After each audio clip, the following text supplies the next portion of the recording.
$20, $25 an hour to offset $200, $300 an hour, you're never going to change the position that you're in.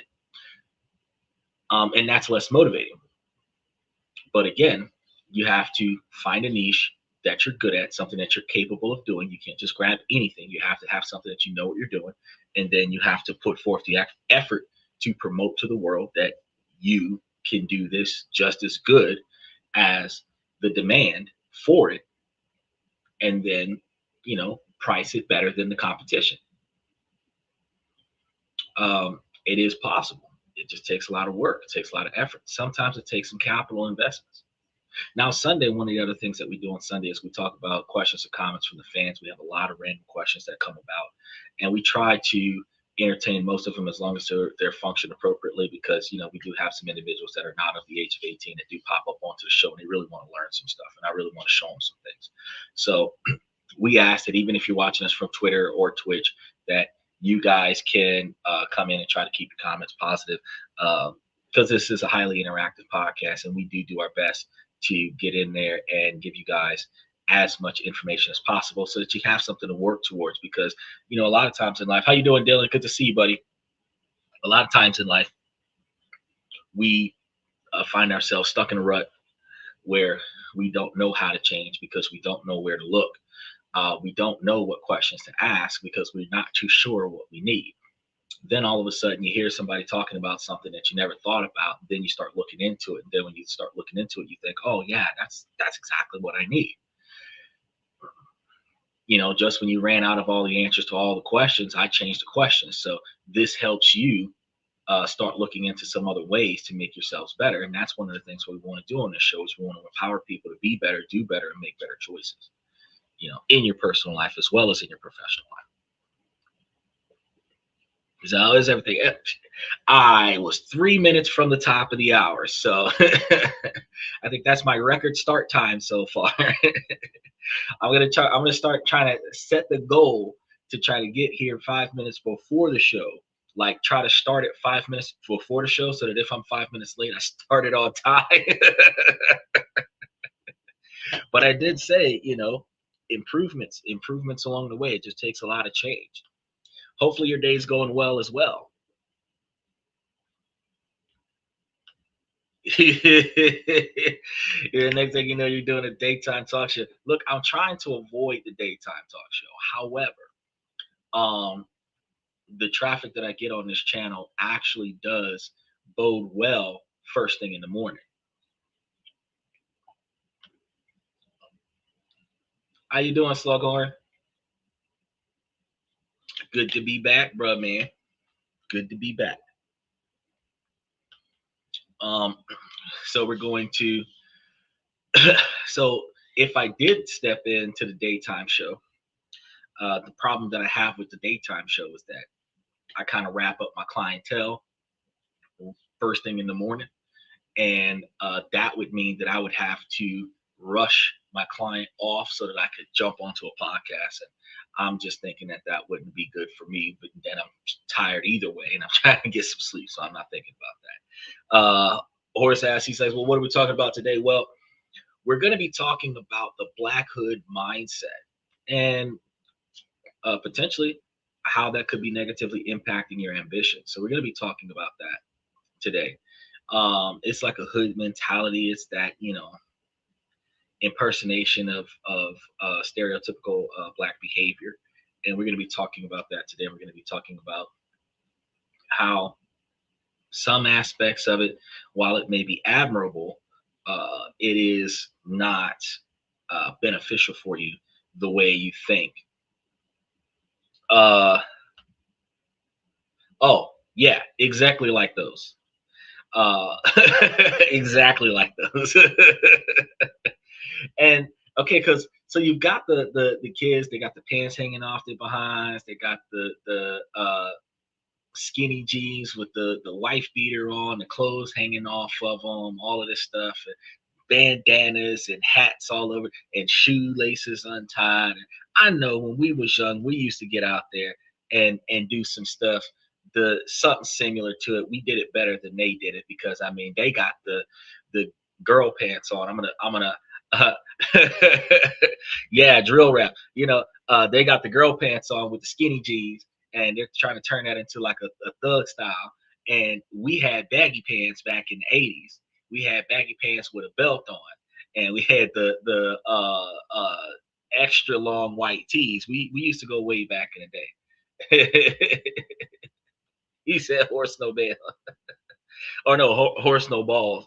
Well, uh, so we see the way they do it now, and I mean, we old when we was young, we was like, man, I'll never be one of those old guys. But you didn't reach that level. You're like, man, that it's just not working for us. So today I'm going to be talking about the mentality behind it, not just the attire, the mentality about it, your decision making in that area, and why deliberately choosing to conform into something like this would just negatively impact your ability to succeed.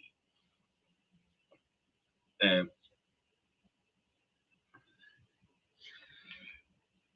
so we're gonna start off by asking you guys a pretty interesting question, because I gotta tip things off before we start diving into things. But a pretty interesting question, guys. I know he came up with that ridiculous comment. He wants to step away from getting blocked. I don't know where Michael at. Michael late. But what if I told you guys uh, the very thing that helped you survive the street life back in the day is now the main thing that's holding you guys back? Yeah. And what if the armor that you were forced to build back in the day, piece by piece, just to see the next day, has now become the cage that is preventing you from succeeding? This is going to be some stuff right now. You see, I think it is due to the lack of having a father present for some. It's actually not that. While 18% of men get their children in this society, which bodes a lot to say that 82% of children are raised by women. And every complaint that we have about the upbringing of a child, we for some reason ignore they were not raised by a man.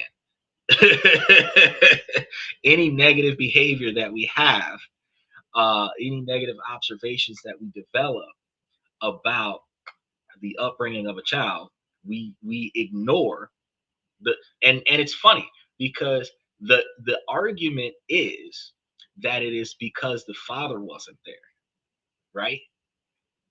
The responsibility is being pushed off to the person that was not allowed to be there in the first place, the failures of the child's development. But before we even get into the black hood mentality, you do realize that out of 100% of men that fight for their children to be the fathers in their children's lives, only 18% succeed. The other 82% spend the entire childhood fighting against the female in possession of the child, fighting against the state, doing everything right, showing up, meeting those appointments, being there for the kid to the best of their ability, and they're never given an ounce of leverage into the child's life. The child has a shitty childhood. The child has a terrible upbringing. The child grows up, makes bad choices. We blame the absence of the father on the child's poor development. Now, whose fault is that? Is it the father's fault that the father was denied the right to be in the child's life? Or is it the fault of the adult that rejected the father in front of the child and prevented the child from having the father that she deserved? If the poor development of children in our society is due to the missing father that in 25, 24, 2020, 2017, they showing up where statistics are showing that 18% of the men that show up get their kids, and the other 82% of men that are showing up to be dads are being rejected, not because they're unfit, simply because they're unwelcome. Think about that real quick.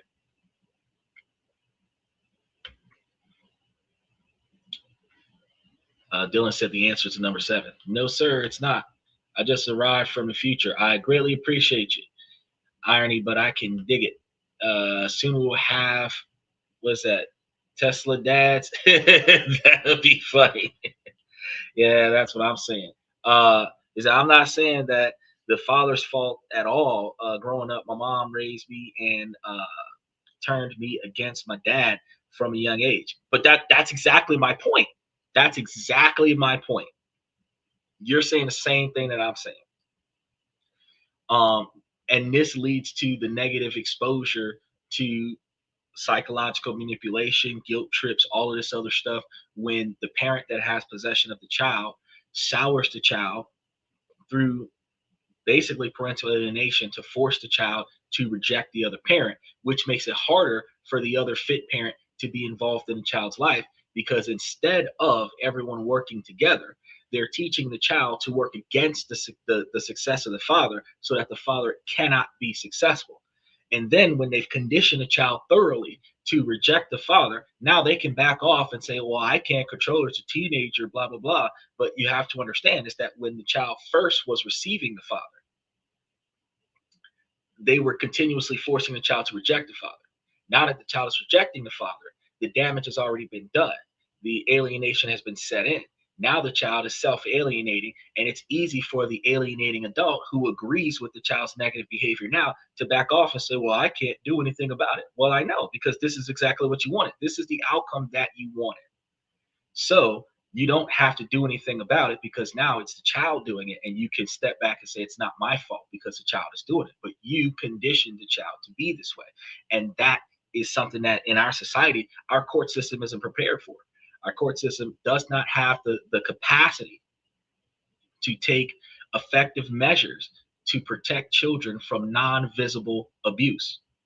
You take the kids out of abusive situations when, well, some situations, because you got some situations where they can be breaking bones and nobody do anything and just say, oh, it happens. But in other situations, you have like the bruises and all the stuff like that that just keep coming up, and those kids get taken out of those homes. But children that are being psychologically and emotionally abused, those are the ones, they have no scars, they have no physical injuries that can be seen, and they assume the child is healthy. There's no physical damage that we can see from afar. That child is good there. The child is safe there, but the child is not. There's nothing that we can do about it because it takes years, and it sometimes takes a third, if not two-thirds of the child's childhood before you can make a difference.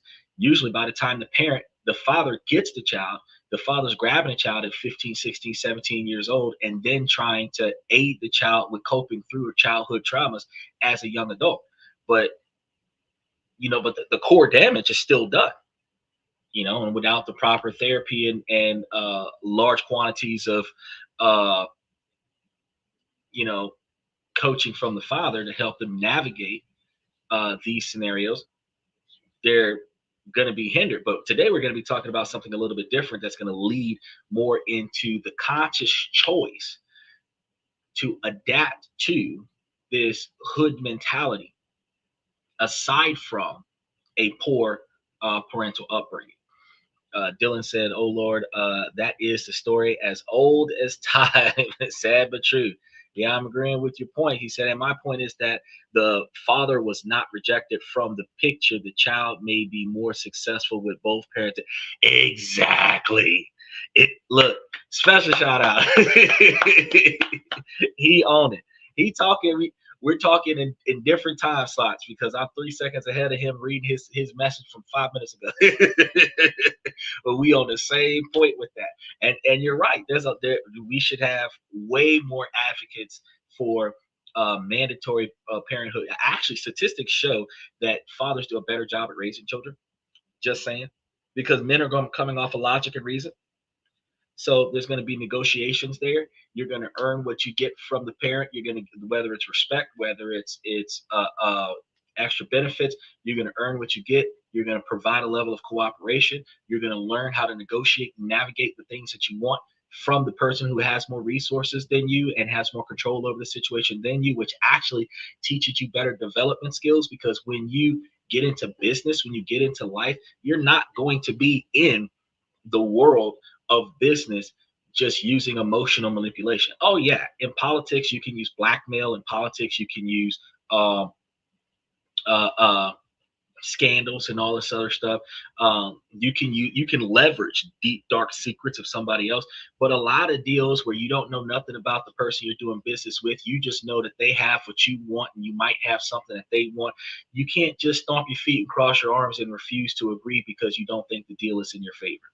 Because at the end of the day, you'll walk away with nothing instead of walking away with something. As long as you get enough out of the deal to overshoot the quantity of effort put into the deal, you don't have to get everything that you were expecting out of the deal, but you got more than what you could have gotten. A true good business deal typically resolves itself where either both parties are reasonably satisfied with the outcome or both parties are reasonably dissatisfied with the outcome because you gave up more than what you wanted to give up in order to get what you needed, but you got what you needed.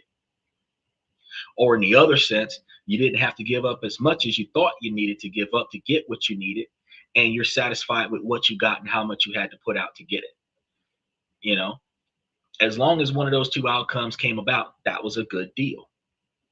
You know, a lot of big business millionaire mindsets will take a large quantity of settlement money and put it into a high interest or high stock portfolio scenario, knowing that what we're about to do could cost us millions. And they will put the estimated settlement money aside into an account that turns over money for so long. Then, when the lawsuit comes out, the only job the attorney is supposed to do is stall to a settlement because we already know that this is wrong. We already know that we're going to have to pay.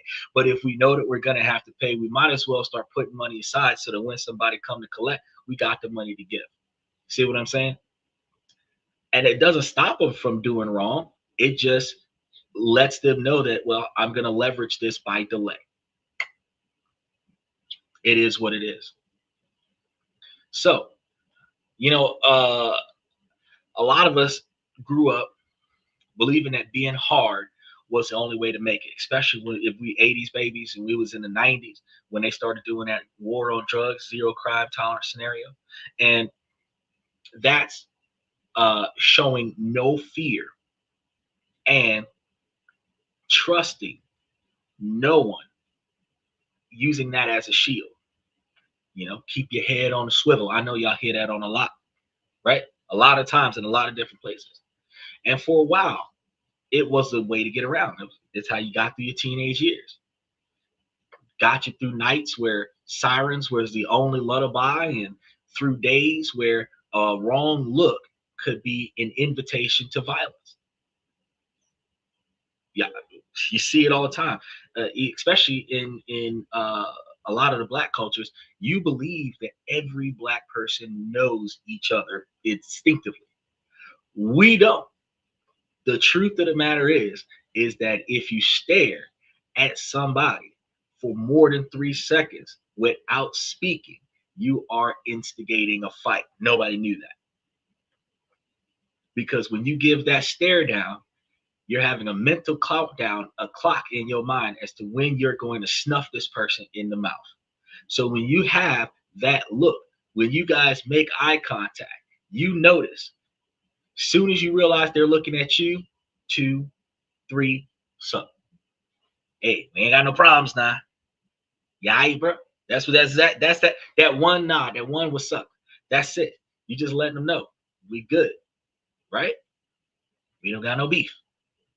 They looking at you and they see that what's up. You get them another. They give you a what's up. You already know it's all good, and y'all just keep passing. That one look, right? And that armor work. So that's what I believe too. Special shout out to Nemo. But what no one tells you is that this armor gets heavy. Building a stern image of the lack of emotion, the lack of playfulness, the serious, overly serious situation, type behavior. Over time, it fuses to your skin. It stops protecting you from the world and starts preventing you from connecting with it. Because if you're always in the building, y'all know the rules we used to go by. Back to the wall, always looking. You know what that is? Security. You sitting there, back to the wall, so that nobody can sneak up on you. Always looking, watching what everybody else is doing, not getting in there and enjoying yourself, just to make sure that nobody's coming your way to cause a problem. You find yourself at a club with your foot up against the wall, sipping on a drink, watching everybody else having a good time because you are supposed to always be on guard.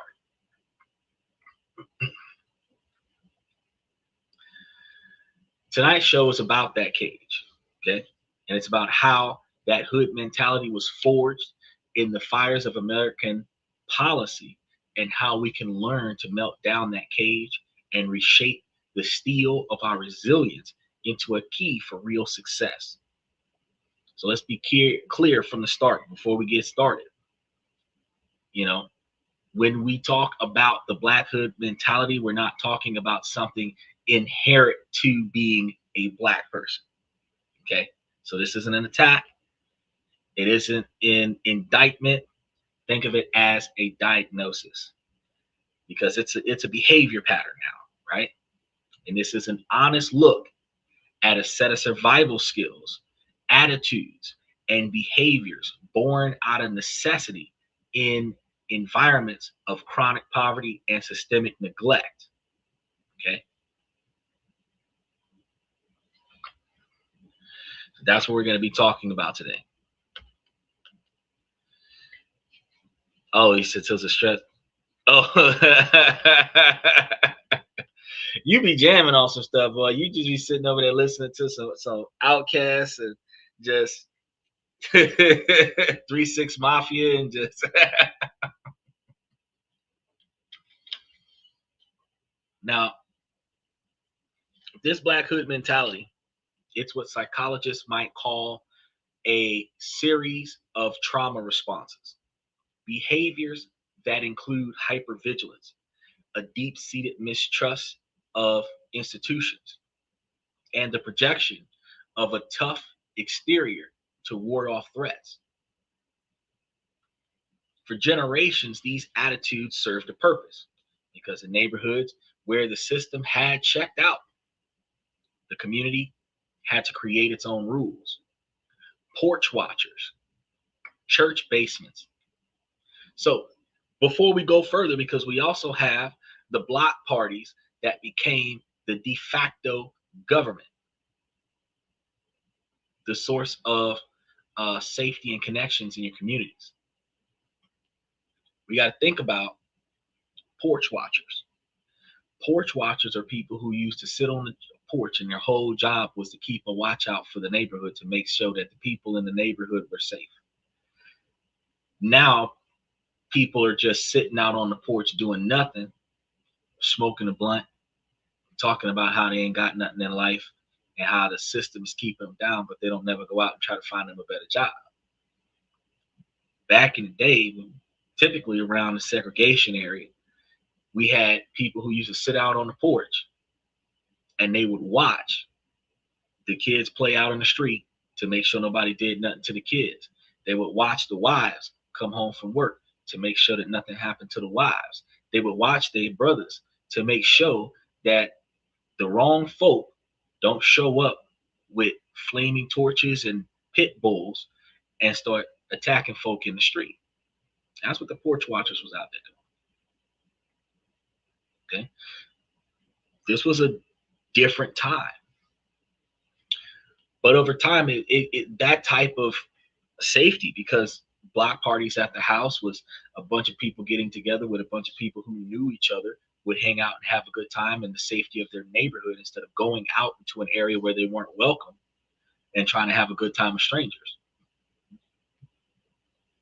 Now, warped by media stereotypes and the crushing weight of ongoing neglect, the survival code that we used to live by begun to curdle. It's blurred the lines between a survivor and being a statistic, a stereotype. And the thing is that If you didn't have to grow up in that type of neighborhood, there is no reason why you should emulate that type of behavior. If you were in that type of neighborhood and you didn't have to emulate that type of behavior, there is no reason why you should choose to emulate that type of behavior. Because the hood mentality is a paradox. It's the source of an incredible, unbreakable resilience, but it's also a mindset that can convince you to reject opportunities because they feel like selling out. And y'all know we've heard that before. When you go from being in the streets and running with your bros to getting a high paying job and they call you a sellout to the man. It's the street smarts that can help you read a dangerous situation, right? But it's also the defensiveness that can cause you to misread constructive criticism at work as a personal attack. It's the loyalty that builds unshakable bonds, but it's also the no switching culture that allows violence to fester in our own backyards. You have to take sides and you have to stay that way your whole life. That's not the mentality that you should emulate. You shouldn't have to take it on. If you've got it, tonight, we're going to show you about understanding the duality of it.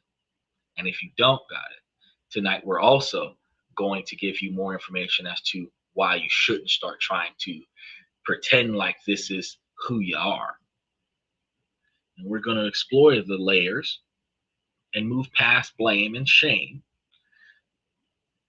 so that we can get past what is often suffocating this conversation. Okay. Michael says a porch watcher usually referred to a Southern social tradition, especially in the older generation. Yeah, because the systemic violations that we were experiencing culturally were more often happening in the South, where the segregation was more dominant than in the North. So it was not so much a social tradition, it was a social practice of safety. And then it became a multicultural admiration that turned into a trend. But it originally was developed to keep the community safe. Which, imagine the 40s with Neighborhood Watch. This would be the first generation of Neighborhood Watch. Now in 2025, you've got some Karen walking around with a flashlight and pepper spray all up in your garbage can, checking out your trash so that she can come and tell you about something that you're not supposed to have in your trash can because of your HOA. Talking about Neighborhood Watch. But back in the days where folks used to come up missing and be found swinging from a tree the next morning, Neighborhood Watch was way more important than what it is now. Still important.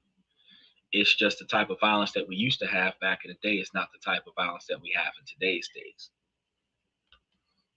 It says your reference is to ghetto.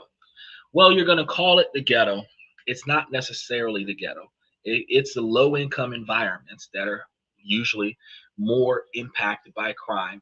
And a lot of times the crime is not by the people. Sometimes the crime is by the government that is involved in this in the city.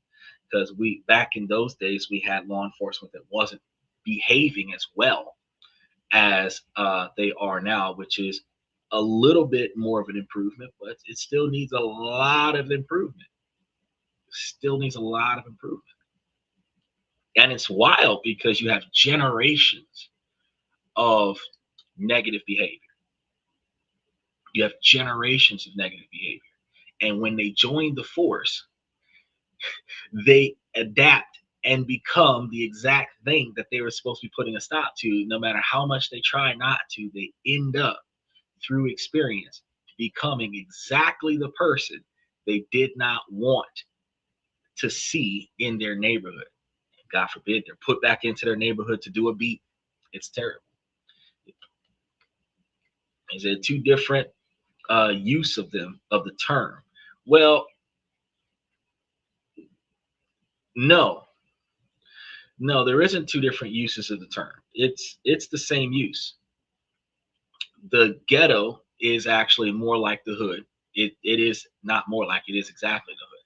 And ghetto as a behavior pattern is identifying the behavior of the people in that neighborhood.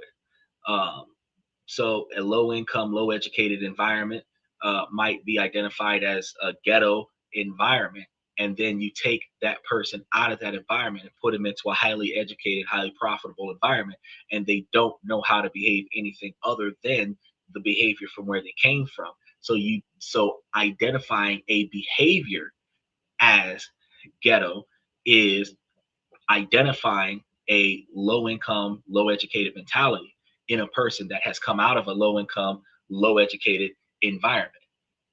But it is not two different uses of the same term. It's the same use.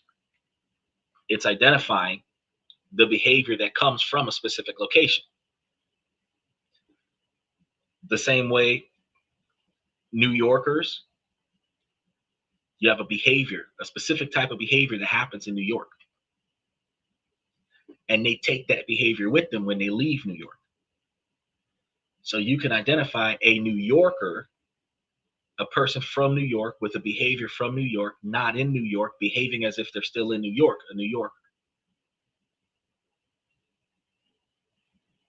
Just because they put a spin to it, loud rap music, girls in their underwear shaking their behinds, uh, uh, money all over the place, alcohol everywhere, and then call it ghetto fabulous.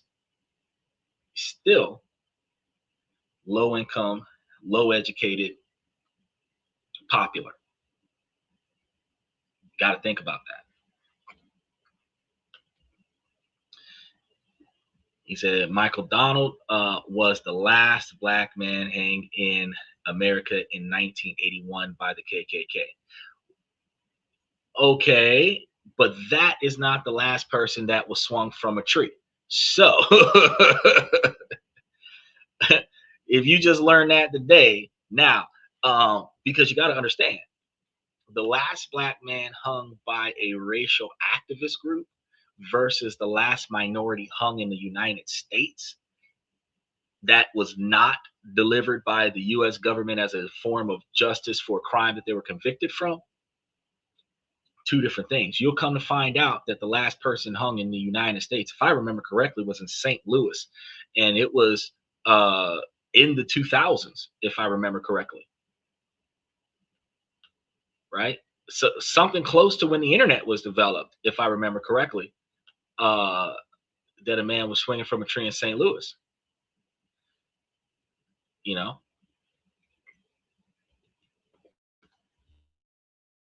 because you talked about that, because that we're not talking about that, but that is the reason why that type of behavior developed. But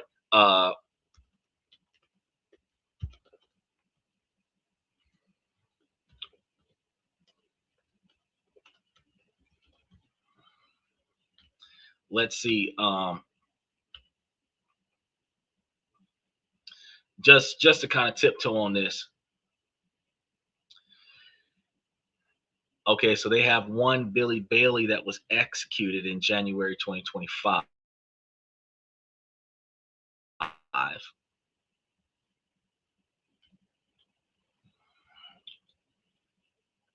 Um,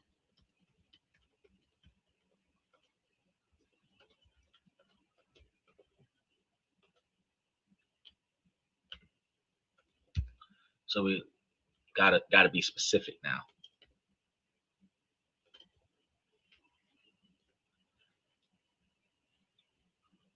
because you gotta ask the right questions.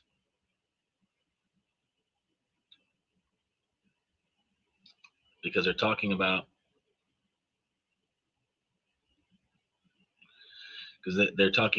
in the state of Delaware.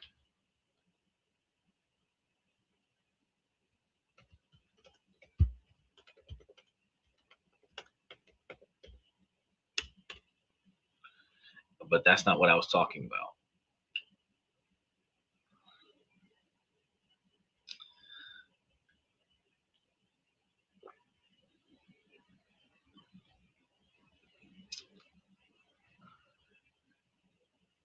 Oh, okay. So you got to go into lynching.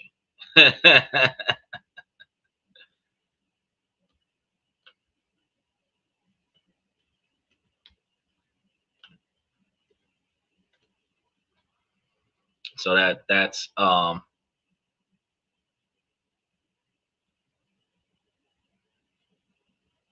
not giving me a specific date on the lynching thing. Well, moving on, because I want to keep going with today's topic so that we can get into some of the things that we can learn and improve from that. You say you mean you can take the city out of a girl, but you can't take uh, the country. No, actually, Michael, the ideology is that you can take a person out of the hood, but you can't take the hood out of the person. That is more along the lines of where that reference comes from, and that's what we're going to be talking about today. Because first, we're going to be walking through the systemic blueprint that designed the American hood uh, mentality. Because you can't understand the mindset without understanding the world it created. We're going to explore historical policies and economic decisions that built these isolated communities. And then we're going to explain the unwritten rules of the street, uh, which is the psychological code that governs daily life. And then we're going to be explaining that code, while designed for survival, how that code can be a form of emotional incarceration, limiting our potential and sabotaging our success.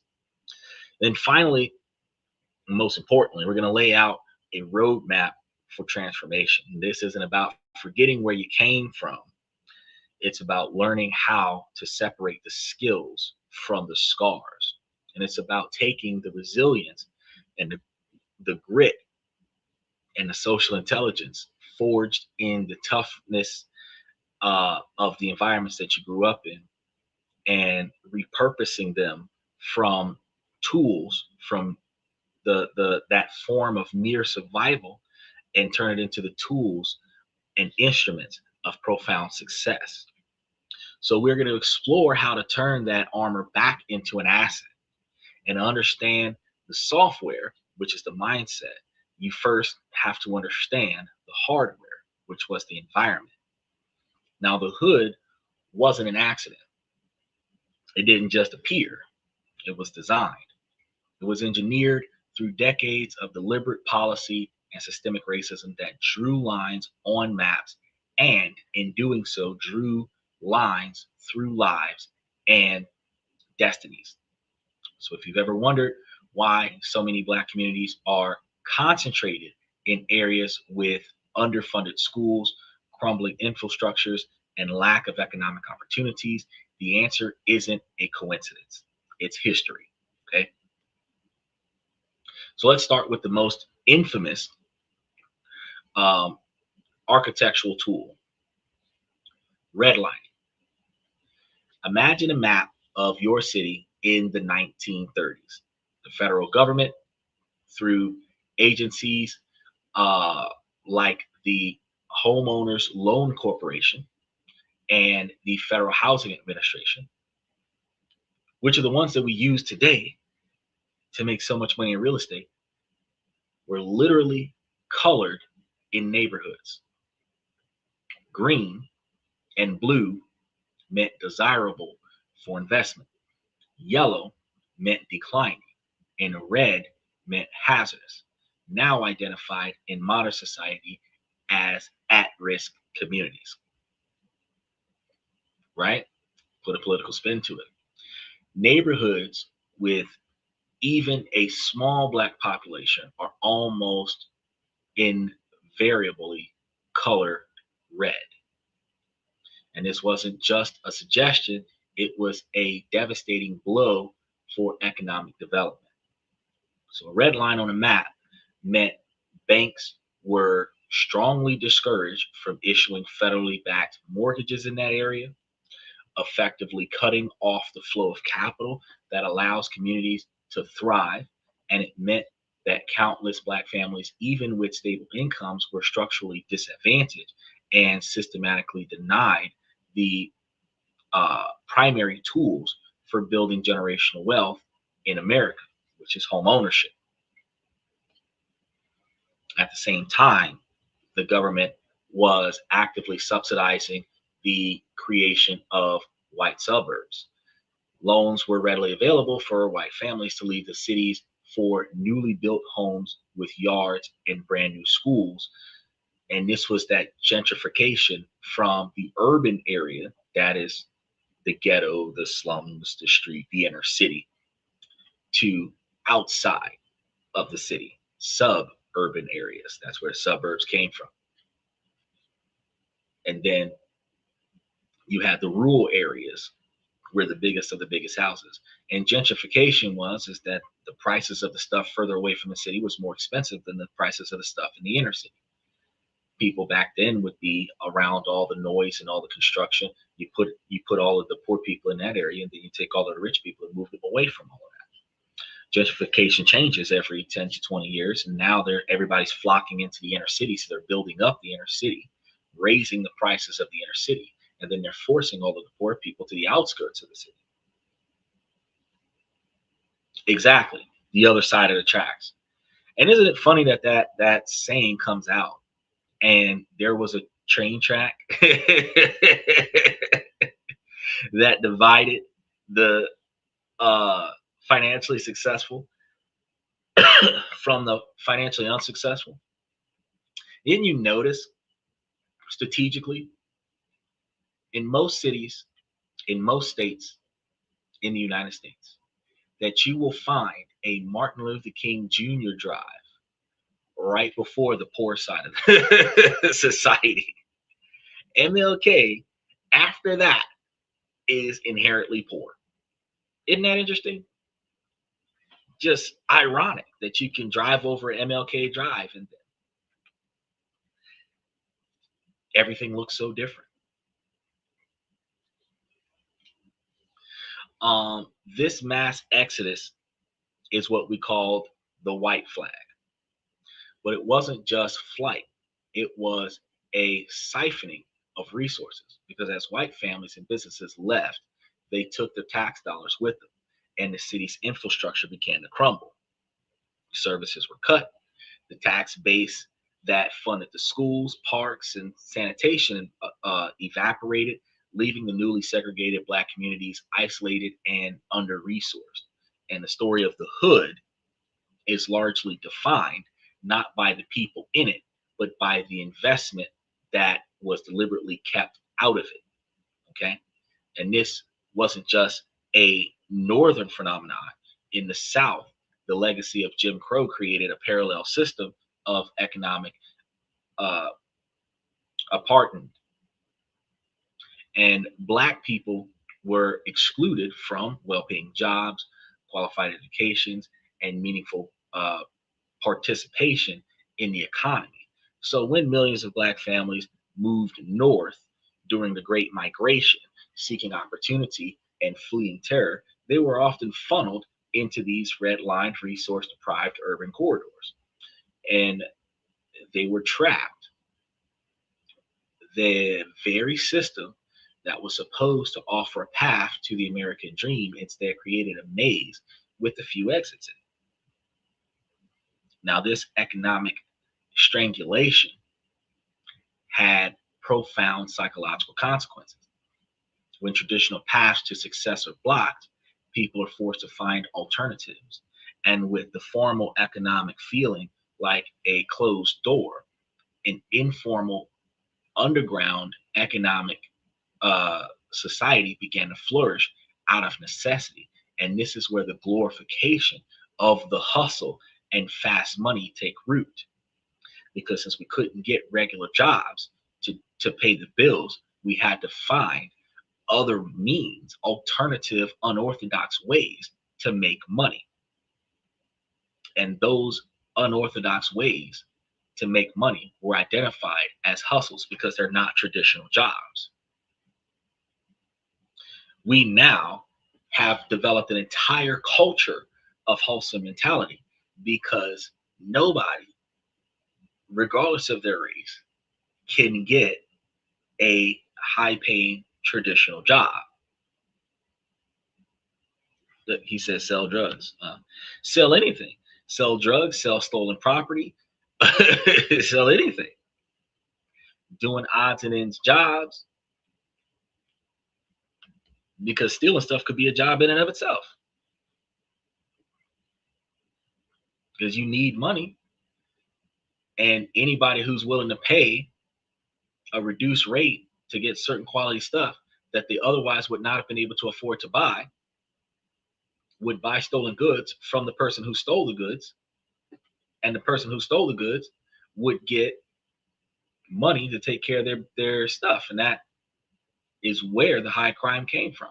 It's one of the reasons why the laws came out where even being in possession of a stolen item, even if you didn't take it, just having it puts you in the crime with the person who stole it, because possession is 9/10 of the law. And if you're caught in possession of a stolen item, you go to jail for being in possession of that stolen item. And that was done to discourage people from buying stolen items, because if it was able to be determined that the items in your possession were stolen, you'd be in trouble for it. Right? But this struggle to get resources, it wasn't born from the lack of morals. It was born from the lack of options. Long-term planning feels like a fantasy when your daily reality is a struggle for survival. You focus on what's in front of you, on getting by any way you can, by any means necessary, like Michael Mack said. And because the system had taught you that the future isn't promised and that its institutions are not designed for you, you now start thinking about the most reckless ways to get it done.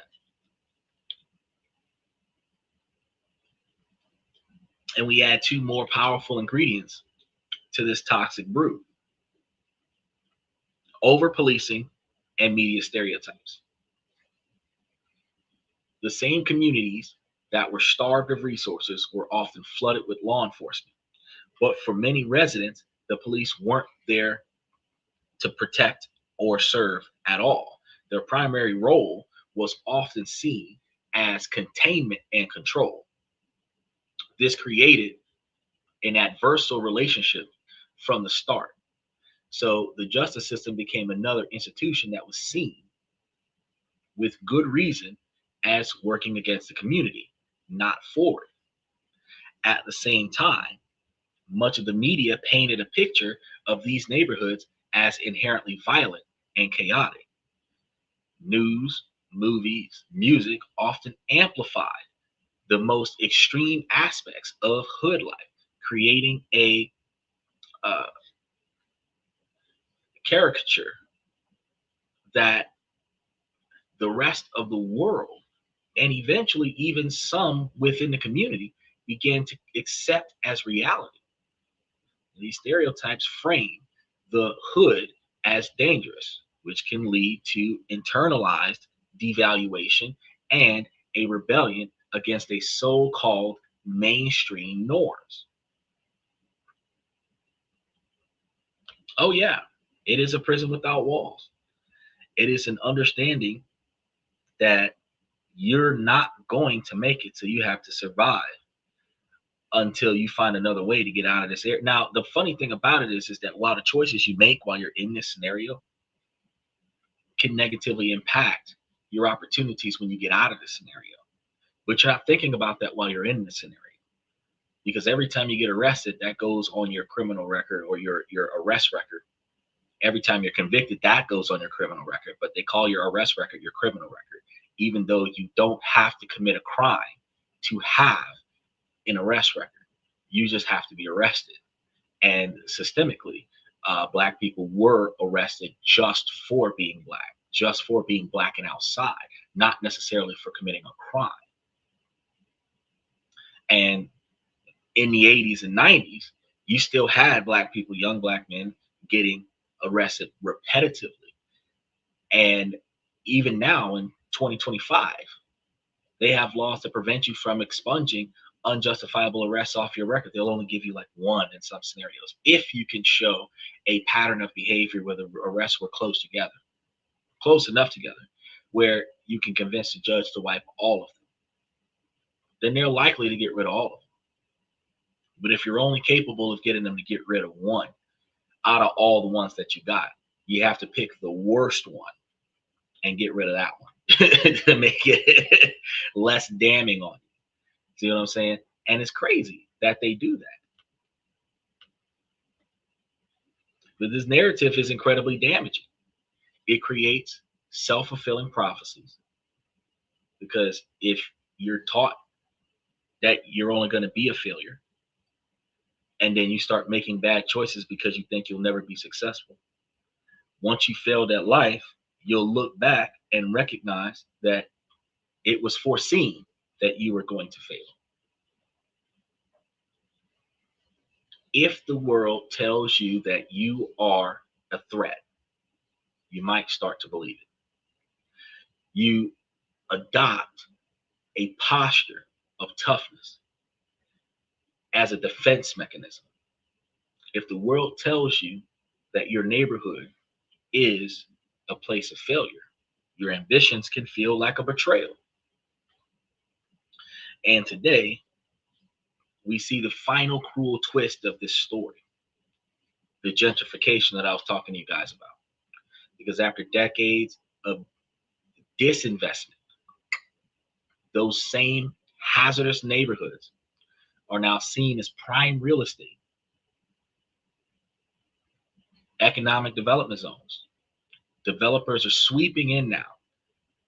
Property values are starting to soar up.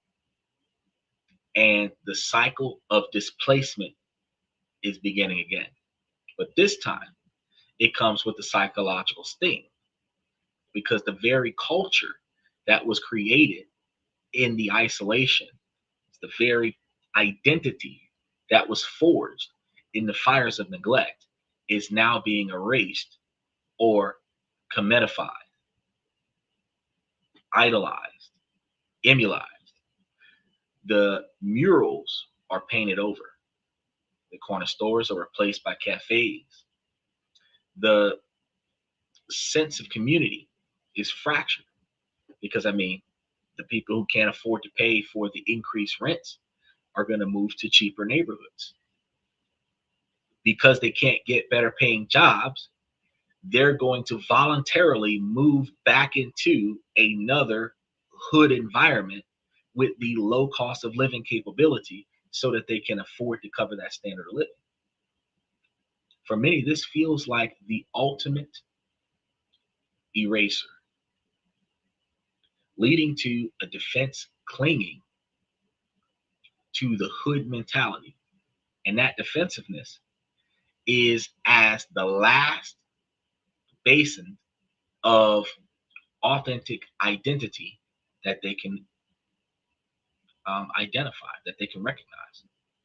And it's a tragic irony, because an identity created by forced segregation is now under threat from market pressures that displace long-term residents.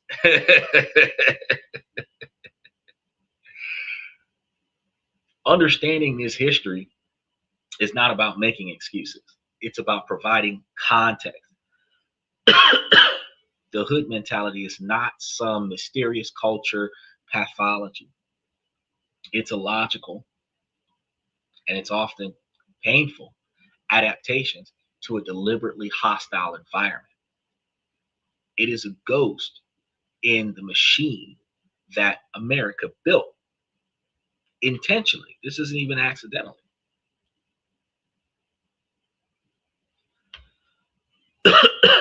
You say you weren't raised in the hood. That is the response that some people told their kids to not behave in a negative fashion.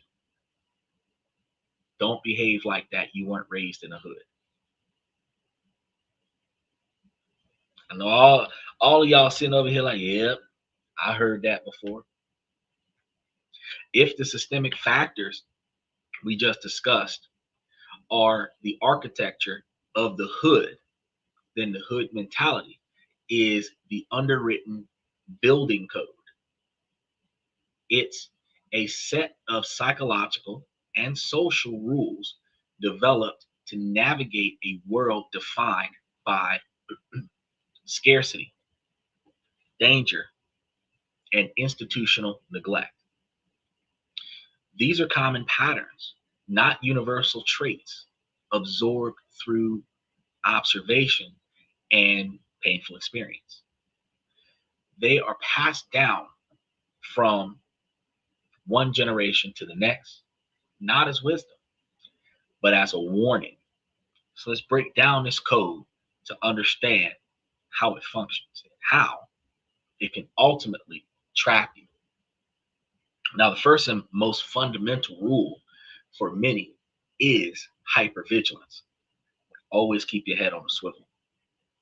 Now, this is the state of being constantly on guard, scanning your environment for threats.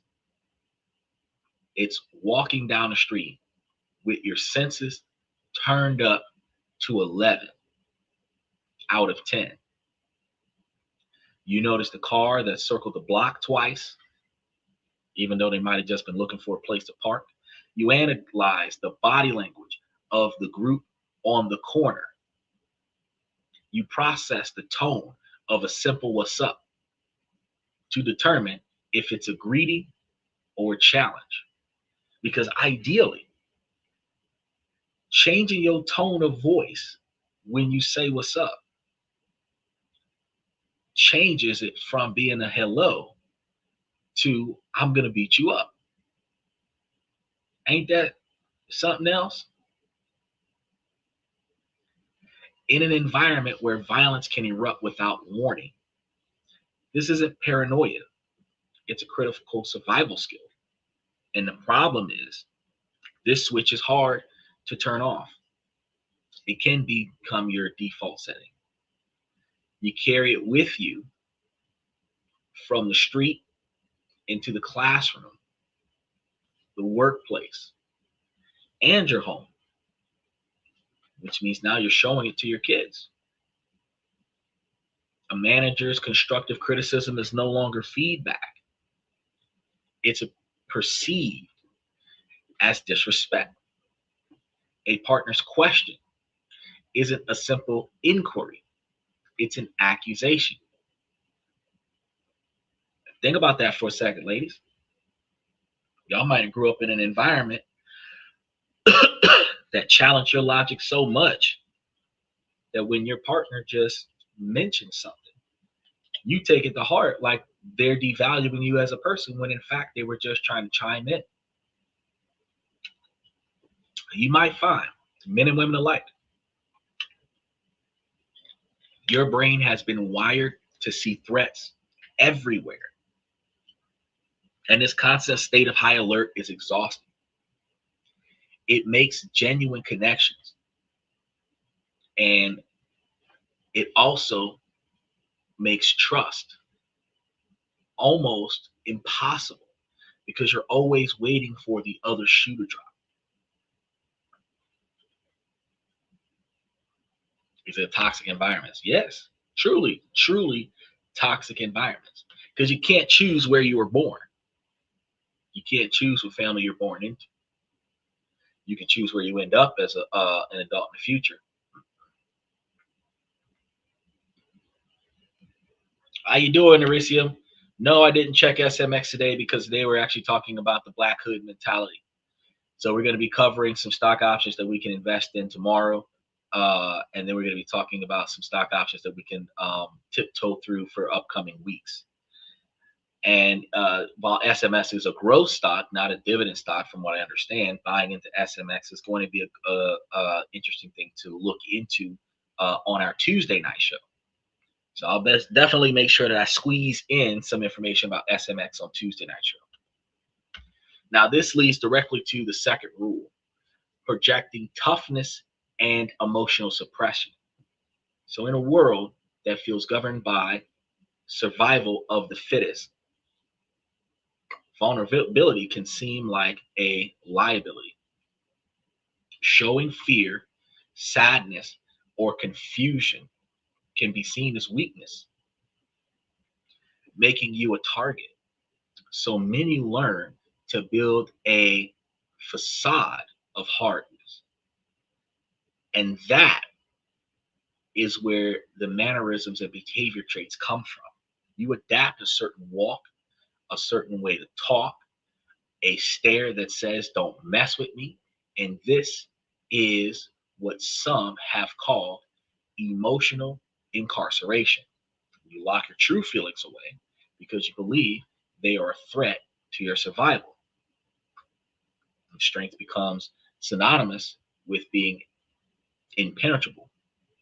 And this is particularly devastating for the Black men who already battle social stereotypes that paint them as aggressive.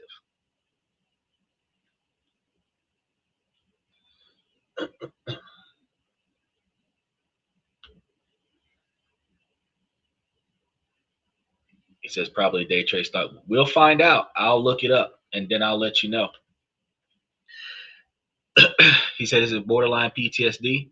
No, by far it is not borderline. It is 100% PTSD. And that is not just PTSD, it is complex PTSD. And complex PTSD is after you have experienced a trauma. Post trauma, you re traumatize yourself by putting yourself in a familiar traumatizing scenario again and again and again. Complex PTSD. Um, it's an example that people don't like to hear, but take a person that's been assaulted, and then that person goes into prostitution. Self re-traumatization after the original trauma. It went from being not a choice to being a choice. So it's not borderline. Borderline PTSD is like walking past an arrest and some of the mace got in your eye, and now you're kind of a little weary when the police pull out the pepper spray because you don't want to be downwind of it. Kind of borderline PTSD. I don't want to be downtown when the club's in because they start riots. Borderline PTSD. What we're talking about is full blown trauma that has become an institutionalized behavior pattern that allows you to re-traumatize yourself by continuously keeping you in a toxic mentality, in a toxic environment, fueling that toxic environment with toxic behavior, which provides a toxic environment for the next person, where the next person is projecting the same toxic environment back to you because that's all y'all know how to do. The hood mentality can force them to lean into the caricature of the overly aggressive Black man as armor to protect them from what they perceive to be what could turn out to be a social attack. But that armor prevents anyone from seeing the real person underneath. It can stop you from asking for help, for admitting when you're hurt, and from showing affection without feeling like you're compromising your manhood. It isolates you in your own performance of strength. And it actually, in a way, starts becoming a social expectation. Because those women that are after the strong Black man that presents this image, that man cannot be vulnerable. He cannot express weakness. He cannot express sadness because he is no longer that impenetrable hard rock of a man that can't be broken by society. When the man's been broken for decades, he's just never had the capabilities to put himself back together.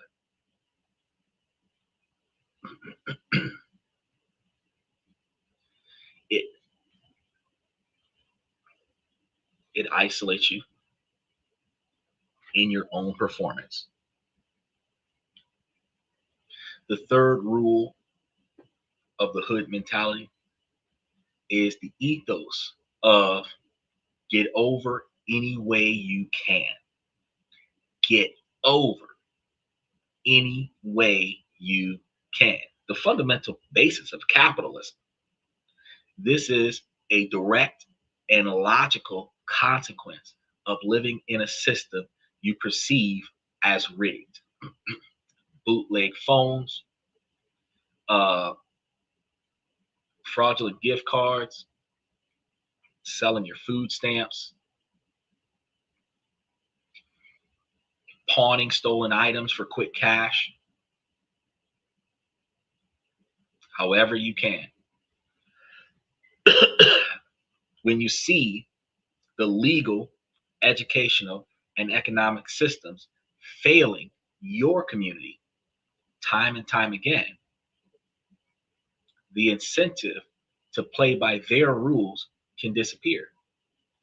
This deep seated institutional distrust can breed a mentality that views rules as suggestions and loopholes as opportunities. For example, instead of stealing something in your own neighborhood, you can go across the tracks and go steal something out of their neighborhood, then come back and sell it in your neighborhood, make you some money. This can foster a certain street smarts. Street smarts wasn't always tactical living. Street smarts technically is tactical living, but it wasn't always a coined term for tactical living. Street smarts was a way to get over on a situation while still being disadvantaged. But it also blurs the lines between legitimate resourcefulness and outright criminality. It can normalize breaking the law because the law itself is seen as unjust. It glorifies the hustle, the quick score, over the slow, patient work of building a career or a business. Being an OnlyFans girl instead of being a seamstress, being an exotic dancer instead of being a lawyer, being an escort instead of being a teacher. The mindset often prioritizes short term gains over long term stability because survival mode is, by definition, focused only on the immediate present because you're not going to live long enough to see the future. That is the dynamic that you have. Y'all remember the movie Hustle and Flow, right? Hard out here for a penny, right? Finally, all of these rules can be policed by a powerful internal mechanism: peer pressure and the fear of selling out.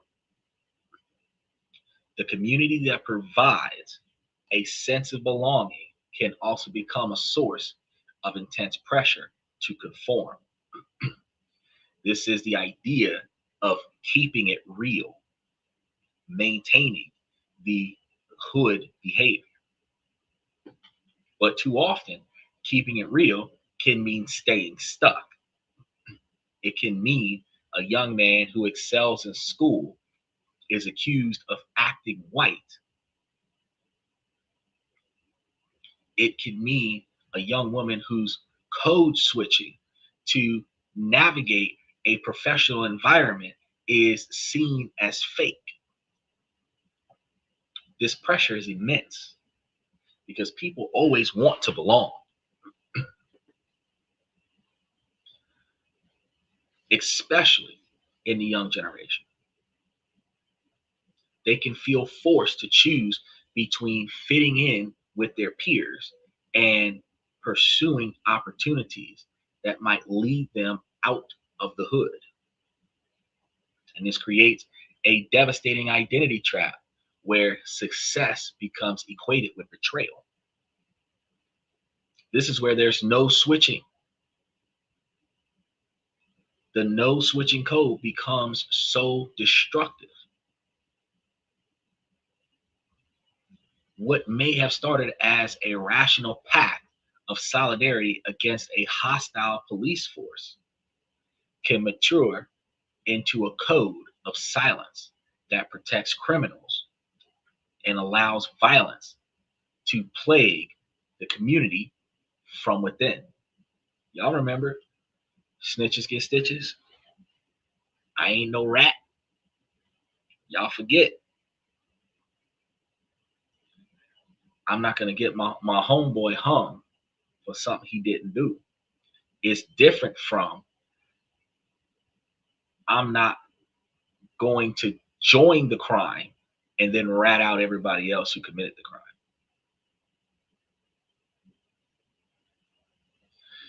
The no snitching policy was supposed to be to not be involved in the crime and then rat out everybody that was in the crime. Reporting the truth. Your friend was here the whole time. He wasn't involved in what was going on because he really was there the whole time. It's not snitching.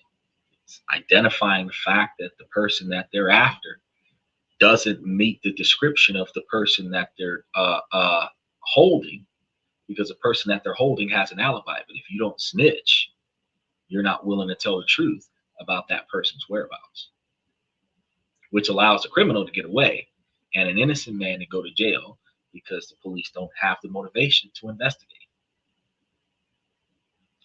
It's crazy.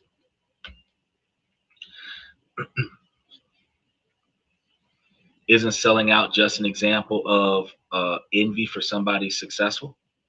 Yes. The accusation of selling out always comes from the person who never tried to achieve.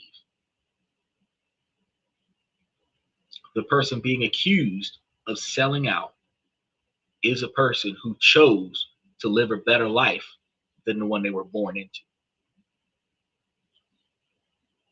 And battling the stereotypes. You're supposed to live and die in the hood, right? At a young age, ideally. Trying to get by the best that you can becomes the image of your mentality. And when some people find another way, a better way, a safer way to live a longer, safer, healthier life in a different environment, they're considered traitors to the code.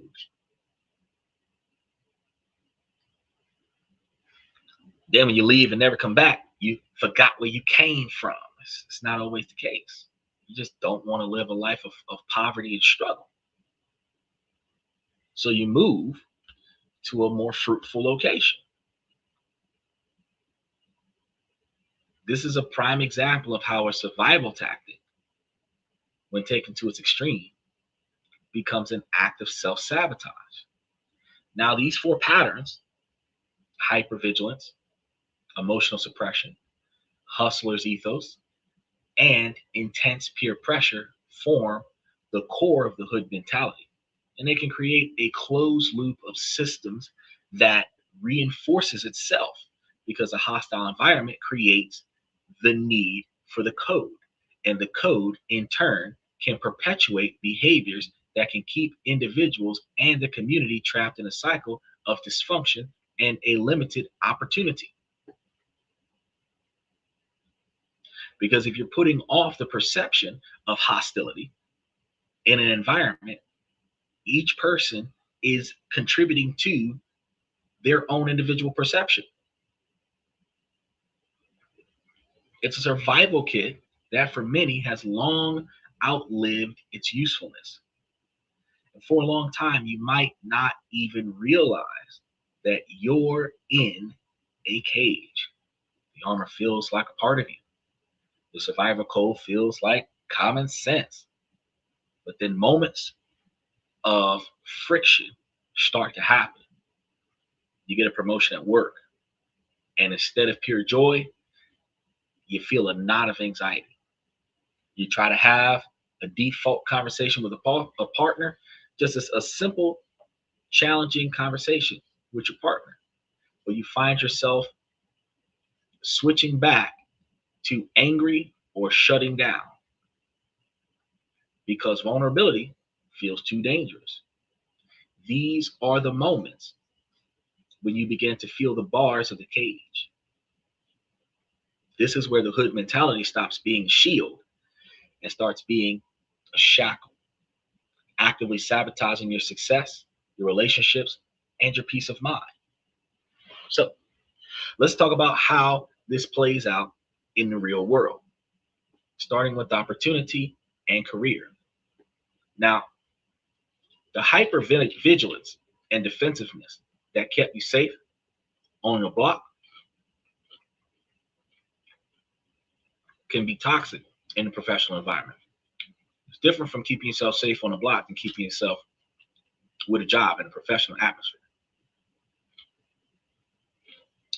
A boss that gives you pointed feedback to help you grow is testing you. They're investing in you. But the hood mentality can interpret that as disrespect. You get defensive, you push back. You're trying to protect your pride, but you may actually be shutting down a vital channel for mentorship. You can become known as difficult, and opportunities start to dry up, confirming your pre-existing belief that the system is rigged against you. And it's a vicious cycle. Furthermore, the short-term focus of the hustle mindset is the enemy of long-term career building, because a career isn't a single score. It isn't the diamonds on display. It isn't the pair of Jordans that's outside the store where you can just snatch and run. It's a marathon of consistent effort and strategic patience, which is why I tell you guys that we have to put a lot of effort into our 20-year plan to make ourselves overall successful. And if you started here in 2025, it's going to be 2045 before you're successful. If you're 40 right now, by 60, you should see the success. And if you stay focused on it, you don't get distracted by it, you might see enough success by the time you're 50 to motivate you to keep going till you're 60, if you started at 40.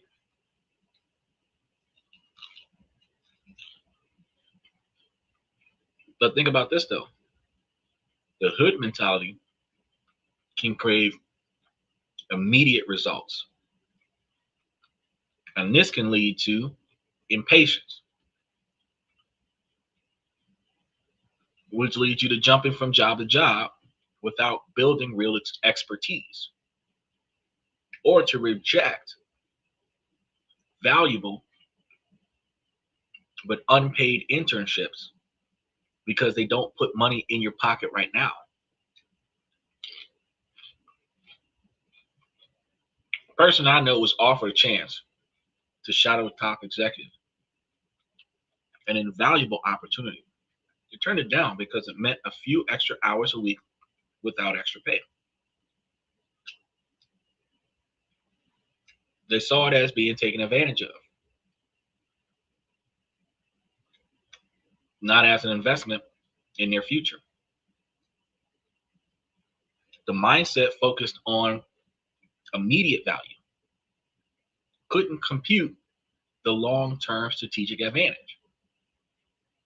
Then there was a profound impact on your identity and your mental health. because a hood mentality can create powerful identity traps. It can present a very narrow definition of what it means to be black and real.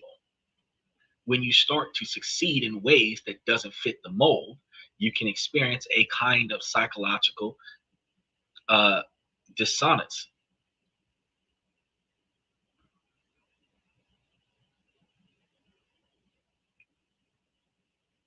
You feel like a fraud, and in situations, you feel like you're code switching at your corporate job, and you feel like you're living a double life in this particular type of dynamic. And there's a constant fear of being exposed, that your colleagues will disapprove the real you, or worse, that your people back home will accuse you of becoming one of them, the man. And this internal conflict becomes extremely exhausting as well. This constant stress and internal conflict take a massive toll. Living in a state of hypervigilance is a recognized trauma response. It keeps you nervous.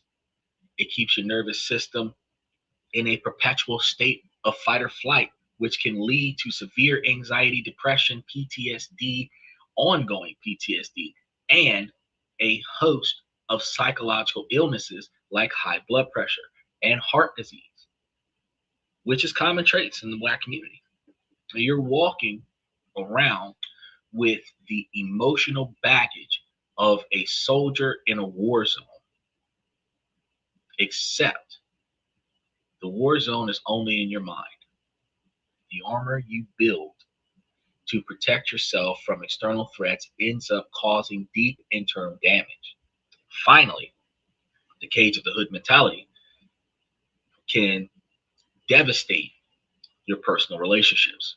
The same emotional suppression that made you seem strong on the streets can make you appear cold and distant to the people who love you the most.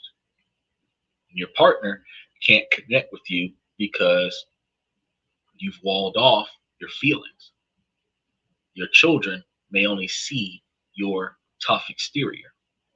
You demand respect, but you struggle to offer trust.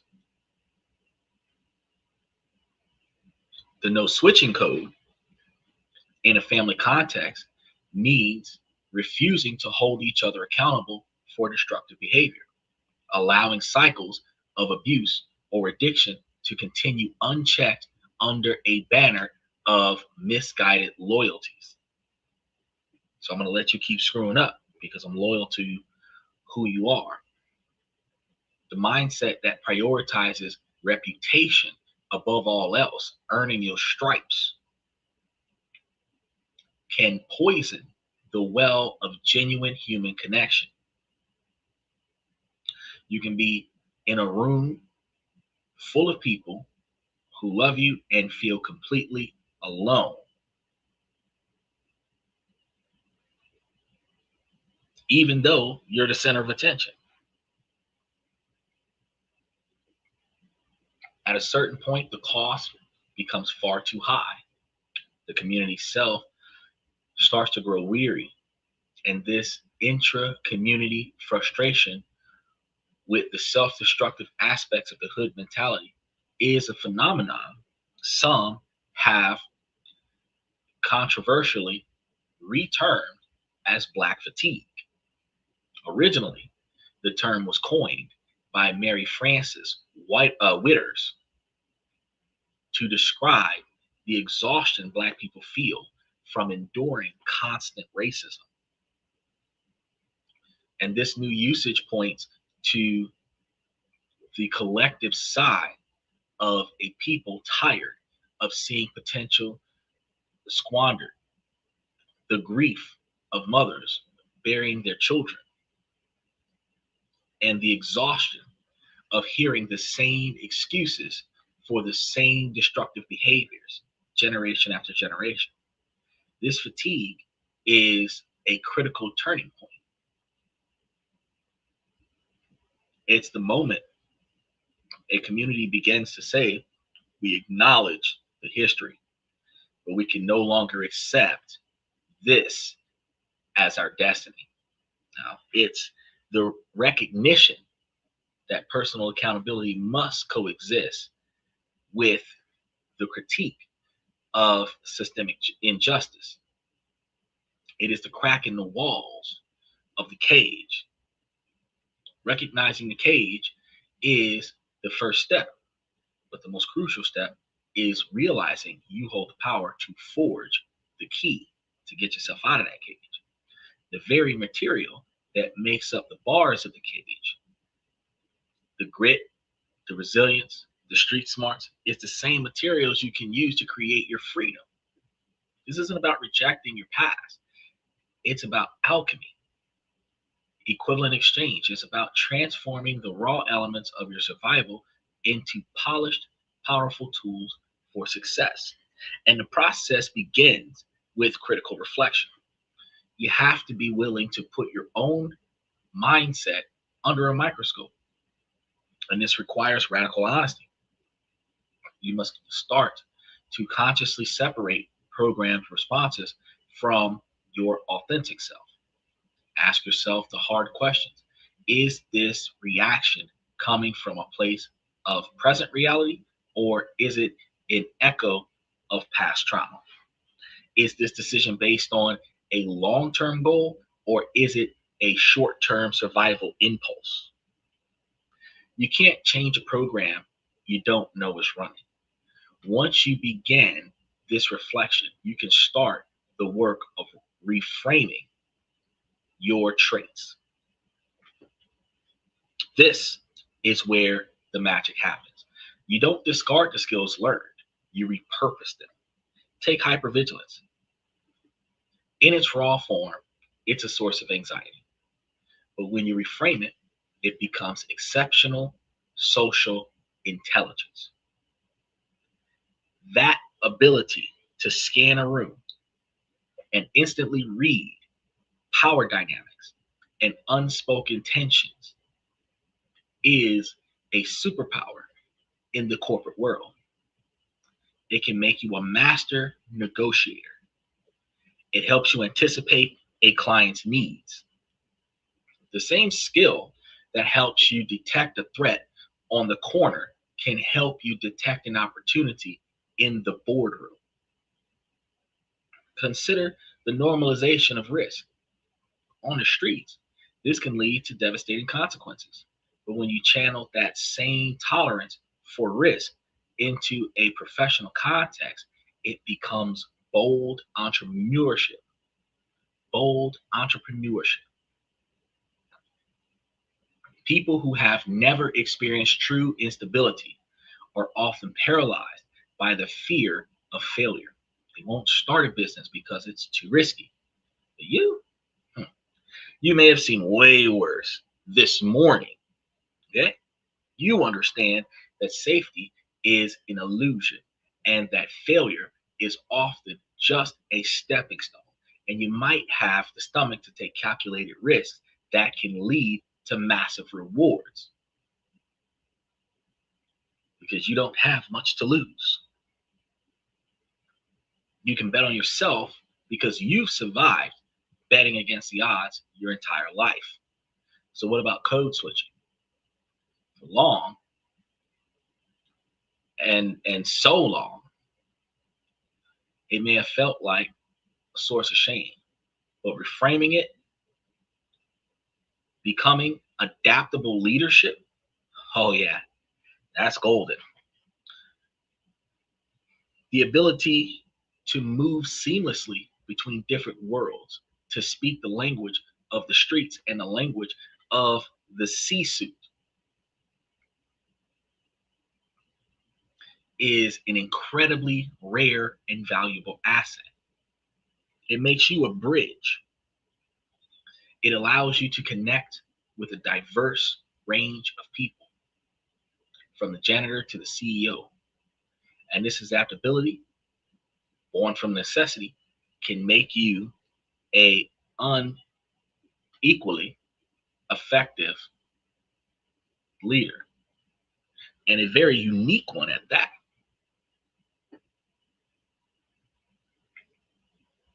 Even the deep-seated value of community bonds can be transformed. In its negative form, it can manifest as the no snitching code. But when you purify it, it can become the foundation for powerful network building and social activisms. That fierce loyalty can be channeled into creative business collectives, mentorship programs, and community organizations that fight for systemic change. You know how to build a tribe.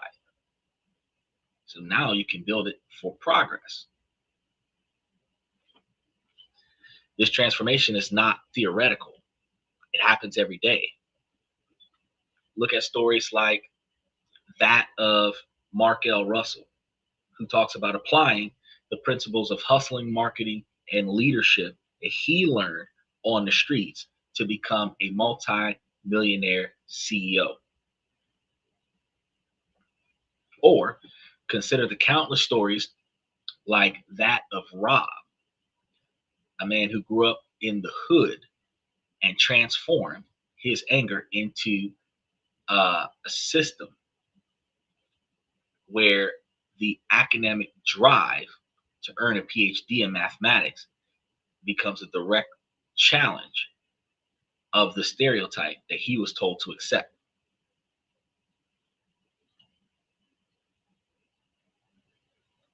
These are the real examples of alchemy that we're talking about today. Is that the school failed to teach kids that failure is just a learning experience that is necessary to succeed. That is true. And while teachers fail to teach kids, the parents fail to teach the kids too, which is what makes it so hard for the teachers to teach the kids, because a lot of the kids, especially the ones that go to public school, are sent to school for the free lunch program, or sent to school to be the babysitter for the kids until the parents get off from work, but aren't taught how to behave appropriately and go to school for a common purpose of growth and improvement. Then the schools with lack of resources do not have the motivation or capability to teach the children financial knowledge. Then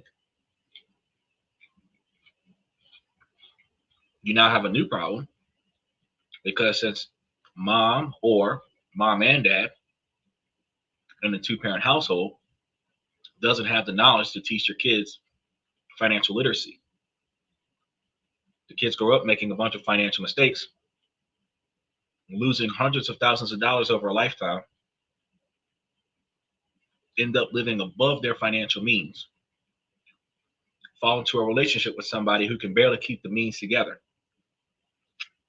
end up with more children that further exhaust their financial status, and then their kids don't have the financial knowledge because their parents don't have the financial knowledge, because their grandparents don't have the financial knowledge.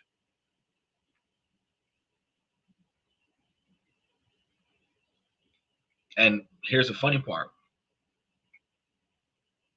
Some schools have teachers that grew up in that neighborhood. So the best education that you can get is coming from the best your neighborhood had to offer. So yeah,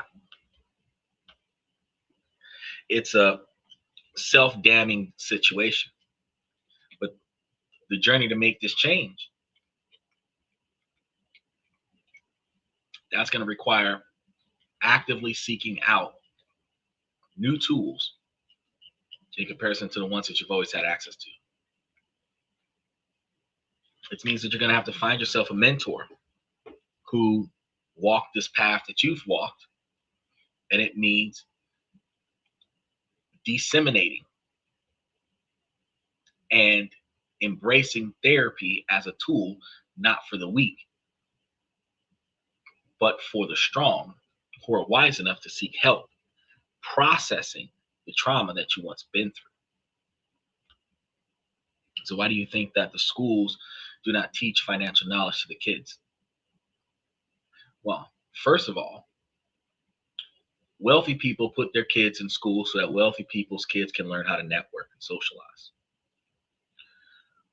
Poor people put their kids in school so that their kids can learn how to follow instructions. Um, Rich people don't necessarily have to count the money. They can pay somebody else to do that. Poor people don't need to know how to count the money because they're expected to spend it all. Rich people make money through the banks that they own for every time you spend too much money and have to pay a late fee or an overdraft fee. When you spend too much money and you can't pay your bills on time and you have to pay interest on the late fee, they profit off of your ability to not be able to manage your finances correctly.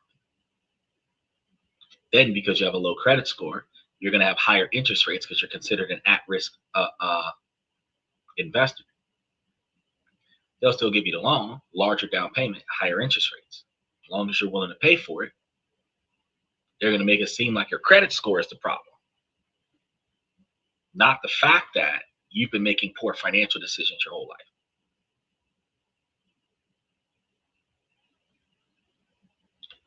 That's a really good question.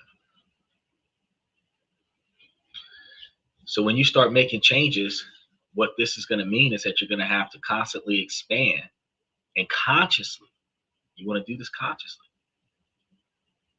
expand your definition of the Black identity, the Blackness. That is not just the hood mentality. It is an art, science, technology, faith, and enterprise model. By exposing yourself to these broader horizons, you give yourself permission to evolve. And this journey of transformation is one of the most difficult and rewarding that you'll ever undertake. It's the process of consciously choosing who you want to be rather than remaining a product of what was done to you. It's about shedding the skin that no longer serves you while honoring the strength that it gave you. The resilience forged in the hood is a powerful force, and it is not something to be ashamed of, but it must be guided by wisdom. It's time to stop letting the resilience opportunity function on autopilot, because that'll keep you stuck in a defensive crouch. It's time to take the wheel. I want to make sure that you guys know that if this message is resonating with you, that you should share your story in the comments. Take the time to like and subscribe and share this story to somebody that you think can use it. Then you want to ask yourself, what part of this journey are we on today? What is the one survival trait that you're learning to reframe into a strength? Your story might be the spark of recognition. Someone else is going to need that level of recognition. So let's build a community around this shared work. And if you're committed to breaking the cycles and building the new legacies, in addition to liking and subscribing to the channel, joining the membership, well, joining in the membership would be the extra best thing, because we actually provide more detailed information to our members.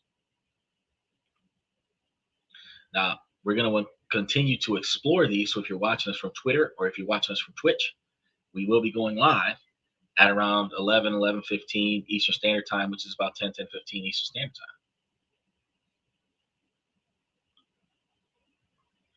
And we will be providing you guys with practical tools and inspiration for the path that you have ahead of you. So what I want you to remember is this: the hood mentality offers a script for survival. but you are the author of your life. It is up to you to write a new story, a story of success, of healing, of profound and lasting peace. The final, most important step is to conduct a personal audit. Take a hard, honest look at your daily thoughts and reactions. Ask yourself with every decision, is this survival or is this self-sabotage? This is the question that you must answer to. And this question will be your compass and your guide, where you, as you forge yourself the key, will begin to unlock a whole new future that you never used to know that you needed access to.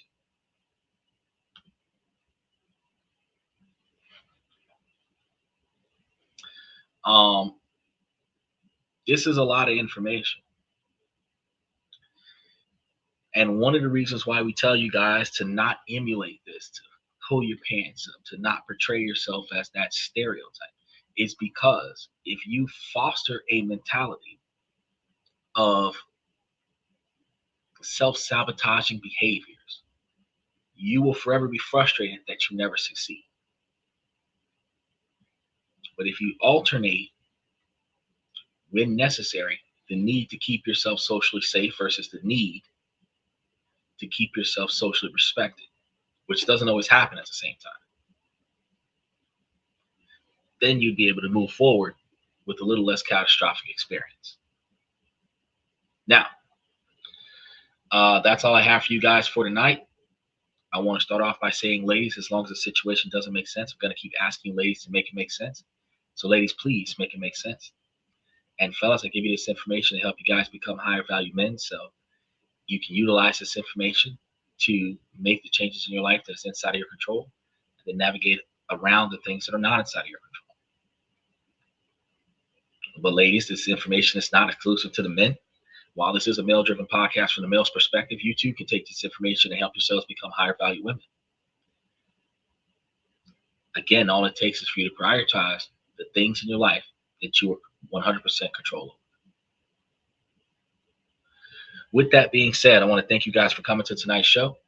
I'm your host, Xander, where we talk about this, that, and everything in between. On the show, this and that. So make sure that as you look for us on Twitter, as you look for us on Twitch, as you look for us on YouTube, make sure that you go and look for this and that and everything in between. Because we've always got something great for you every night of the week. Thank you very much, and y'all have a good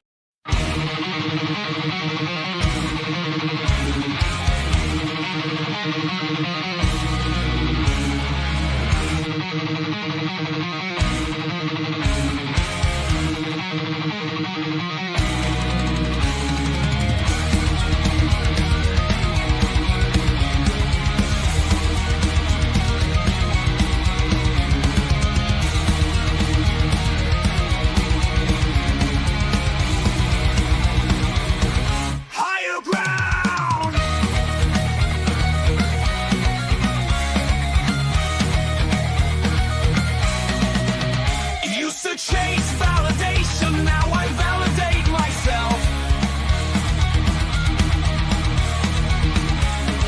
Building inner strength, putting doubt upon the shelf.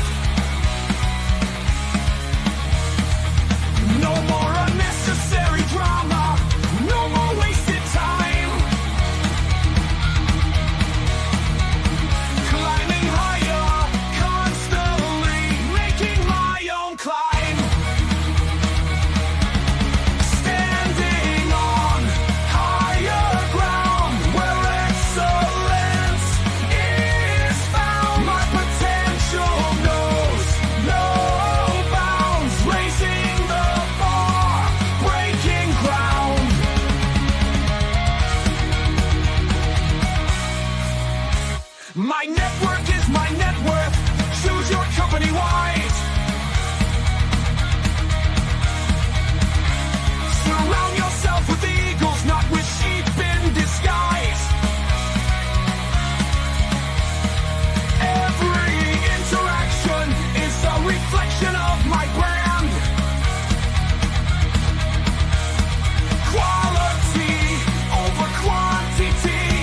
respect's my personal command.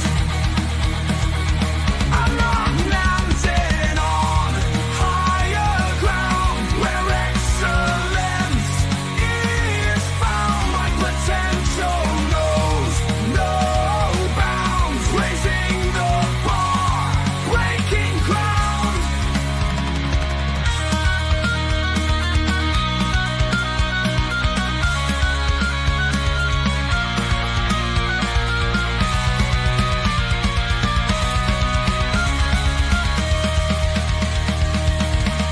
I'm not just living, I'm manifesting my vision, cutting through limitations with surgical precision. My expectations are my compass, my respect is my shield to mediocrity and chaos. I will never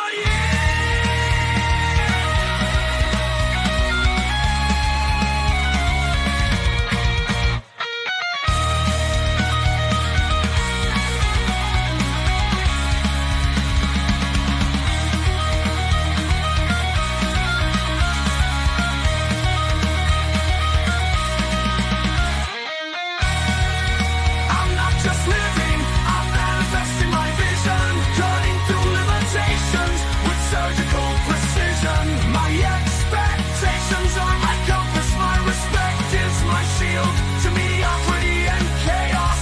I will never yield.